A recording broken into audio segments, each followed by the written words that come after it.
nk'uko mubizi ni ka gasobanuye kacu kagufi ibenge nuko kabagezaho dutangirana hano Gasongo aroga abagenzi be kugira batamuri ibiryo noneho ubonye bamaze guhera aravuga ati ahangahe ibiryo ndabitsindiye niko kuvuga ati ukwanza reka nshaka ahantu njya no kubirisha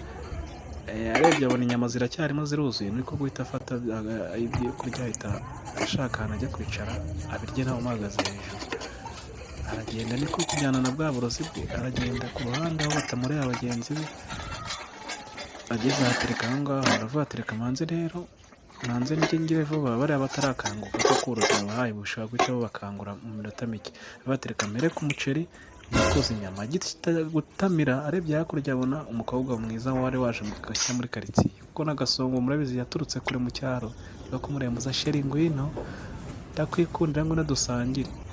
noneho umukobwa niko guhita ava mu byo yakoraga byose nawe abakobwa murabizi bakunda inyama itaza aravuga ati reka tubanze tujye sheri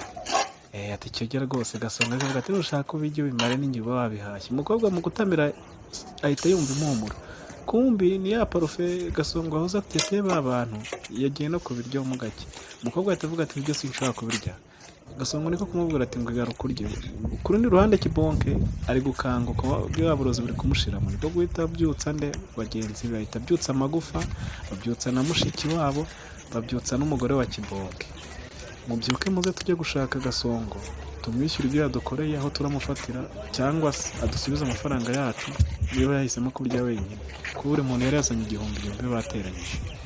niko kwitegereza ahantu hose Gasongo yaba yaciye ku rundi ruhande hano Gasongo batwereka ariko kubwira sheri wabo bamubwira ati humura wowe uzaba umugore wanjye si urebe ko ari parufe ati humura ntabwo ari uburozi ni parufe noneho ku rundi ruhande tugarutse kuri ba magufa baje kumushaka Gasongo akitera ya parufe yibuka ko ari amarozi yatera y'abagenzi bagasinzira niko guhita nawe ahwera sheri we nawe yibonye cyahita yirukanka kukizwa n'amaguru ku rundi ruhande ba magufa ageze hano arasakuza ati ati umusenzi nguriya kumbi yanariye yahaze none araryamye kumbi kumwegera nawe hubwo yari yaguye igihumure niko gutoragura byacu kurimo bwa burozi barebye ibi nibyo byatumye dusinziriza Kibonke arebye ku ruhande abona yasahani iriho ibiryo ahita aza aravuga ati rero ati umusenzi natwe reka tumwereke kumbi nawe yasinziriye niko gufata bya biryo babishyira ku isahani imwe